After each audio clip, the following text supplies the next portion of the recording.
Is that the amendment be agreed to, and I call the member for Riverina. Thank you, Deputy Speaker. If only the name of this bill were exactly what was going to happen. The National Disability Insurance Scheme Amendment, getting the NDIS back on track, number 1 Bill 2024.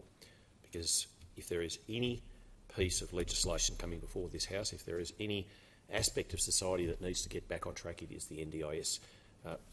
In my first of so far 5 terms in this place, the Gillard government brought the NDIS to fruition. Difficulty was there was no money attached to it, and when the coalition took over government in 2013, we had a lot of work to do. I supported the NDIS from the outset, and I do remember the former New South Wales Legislative Council member John Della Bosca, who one of his portfolios between 2008 and 2009 in the New South Wales Parliament was as Minister for Health, and he ran the Every Australian Counts campaign. And I do remember it, red T-shirts, and he went round with this bubble with the writing quote bubble with the words "Every Australian Counts" in it, and I was happy to get a picture in one of those shirts with one of those placards. And I can remember at the time getting criticised because we hadn't agreed to every aspect of it. It was something new. It was something being put forward by Labor. But I thought that I needed to do a couple of things. The first of all was to ring Kurrajong in my electorate, Wagga Wagga, which has been providing services for disability services for 6 decades. I rang Kurrajong, I rang Cathy Smith to see what she thought of this approach, and Kurrajong was supportive. I thought, well, if Kurrajong is supportive, then I should be too.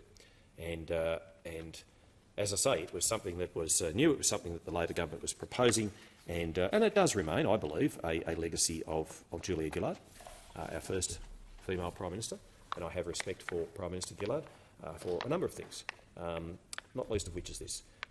But it is now mired in mess. There are more calls to my office in relation to the NDIS than any other thing.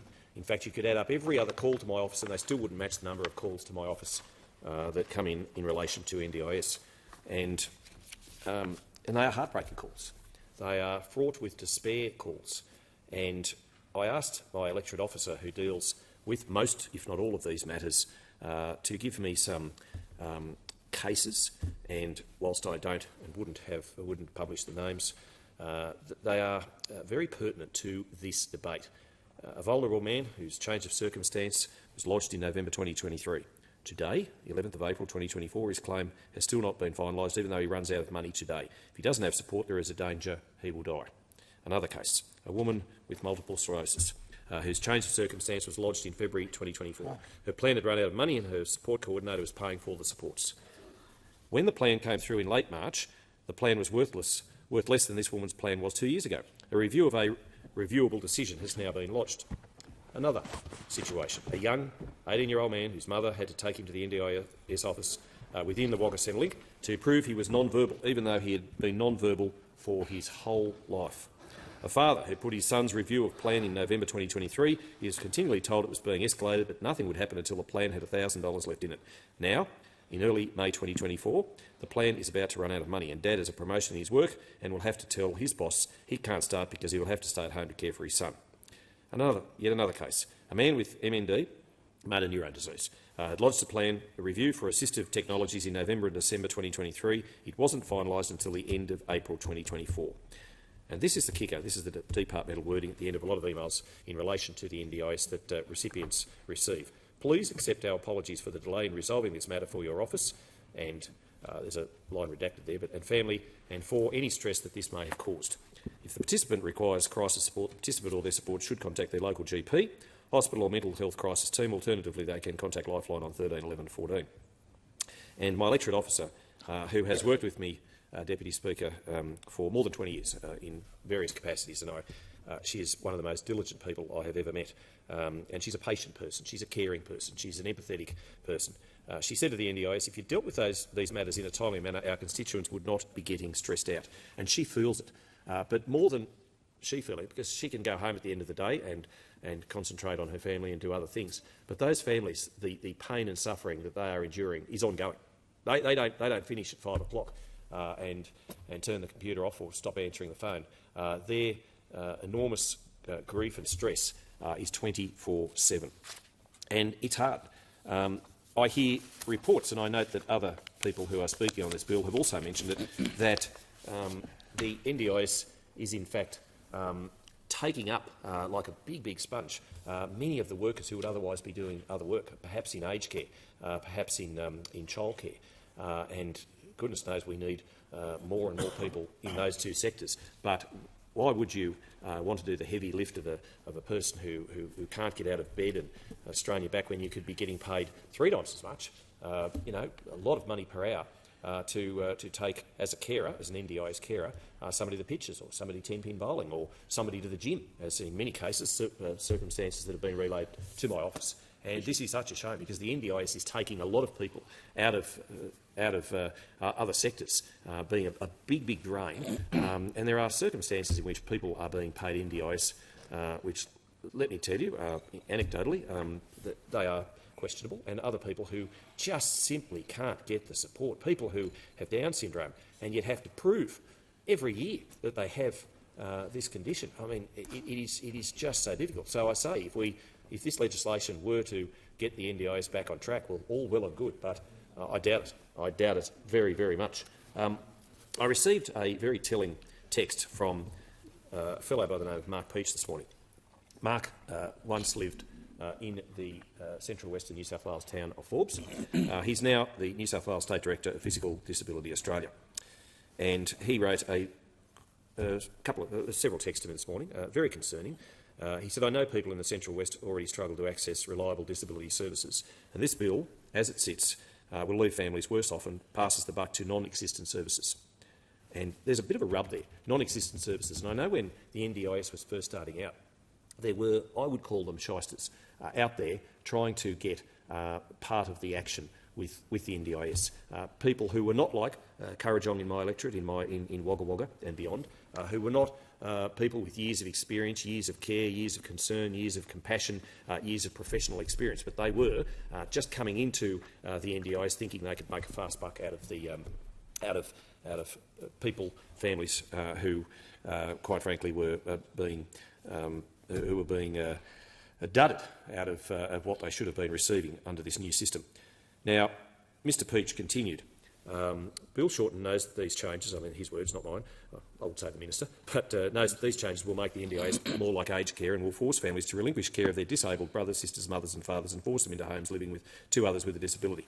Like me, no one plans on or wishes to end up with a disability. Living in a country where we still have the chance to live a meaningful life, have a family, work and have the same opportunities as others is something Aussies have come to be proud of. Studies undertaken by the NDIA as a participant of the review show that the public have a sense of ownership and want to protect the disability community. And he's right, because I know all Australians, all parliamentarians, would want the best for those people who are, unfortunately, through no fault of their own, having to call on NDIS services. And Mark continues, the problems we see with the NDIS today are tied to poor administration, inflated and inefficient systems and red tape that would call for an OT to write a $400 report for a $20 item, and fraud that is allowed to occur because the NDIA and Commission use pricing strategies that disregard quality services and encourage cowboys. I called them shysters before, but there are, unfortunately, cowboys in this sector, in this system. More red tape is not the answer, especially for rural communities. We need more common sense and bureaucrats who actually speak and engage with the system they wish to change. And he said, later today we're expecting statements from a number of peak bodies highlighting concerns on the contents of the legislation. That sentence from Mr Peach worries me, because I know that Labor, when they came to office in May 2022, and more's the pity they did, but I know they said that they would... I could take that interjection, Shane, but anyway, we move on. I know he was being facetious, but it was a shame. In fact, it was a shame because we heard that we were going to see more transparency and more probity, but in fact, quite opposite is the case. And Labor should have consulted more widely and broadly for this particular legislation. They will claim they have. I doubt that. The letter from Mr Peach, or the text from Mr Peach, continued that the most problematic is Section 10, which is likely to be shot down by the Human Rights Committee, as it cherry-picks only some of the sections of the United Nations Convention on the Rights of People with a Disability. Mr. Peach is right. He's got skin in the game. He knows that the NDIS, as it stands, is riddled with problems.